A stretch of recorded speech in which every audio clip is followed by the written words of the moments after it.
Hello everyone, কি অবস্থা আপনাদের সবার? আশা করি ভালো আছেন। তো আজকে কথা বলবো দুবাইয়ের ভিসা নিয়ে। দুবাইয়ের ভিসা আপাতত বন্ধ আছে।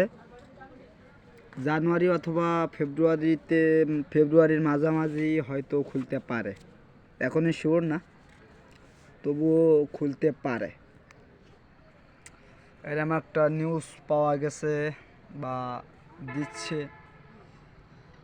অনেক মানুষ আছে দুবাই যাওয়ার জন্য বসে আছে তাদের জন্য।